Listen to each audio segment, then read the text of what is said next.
Voici le OnePlus One, smartphone de l'année 2014. Voici le OnePlus 2, successeur désigné de ce premier modèle.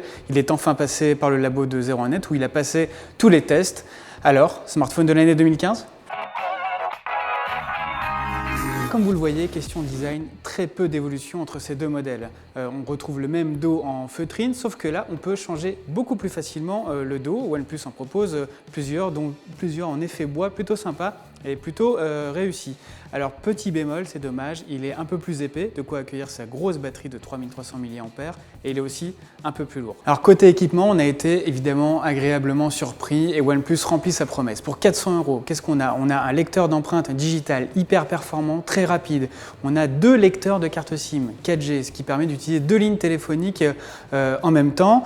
Nous avons aussi un très bon écran Full HD, donc pas Quad HD comme peut l'être le Galaxy S6 ou les d'autres smartphones très haut de gamme de LG. Un bon écran Full HD avec un très bon taux de contraste et 64 Go de mémoire interne, toujours pour 400 €. On n'a pas de lecteur de carte micro SD, mais franchement là c'est pas trop grave, 64 Go ça suffit largement pour stocker des applis et toutes les vidéos qu'on peut réaliser avec ce smartphone.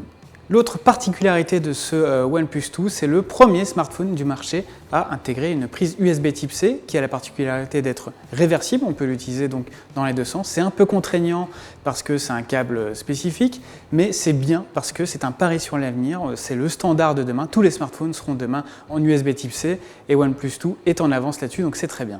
Le gros point d'interrogation de ce smartphone, c'était son processeur Snapdragon 810 de Qualcomm qui a fait couler beaucoup d'encre. Alors clairement, il n'a pas fait de miracle, il est puissant, le smartphone est très réactif, il est très bon en 3D, mais ce n'est pas le plus puissant des smartphones du marché et il chauffe un peu, même si cette chauffe est maîtrisée, plus ou moins maîtrisée, et on ressent cette chauffe plutôt sur les bords de l'appareil, il a tendance à chauffer aussi, mais globalement, ça va.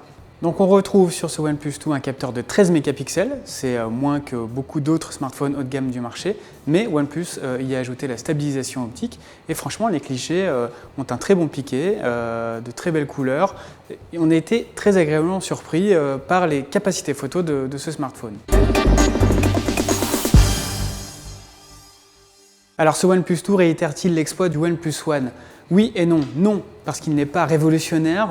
L'équipement qu'on trouve dans ce smartphone, on le trouve sur d'autres smartphones. Oui, parce que sa vraie révolution, c'est le rapport qualité-prix. Avec tout ce qu'il a sous le capot, 400 € seulement. Et donc, oui, ce OnePlus 2 reste l'un des meilleurs smartphones de l'année 2015.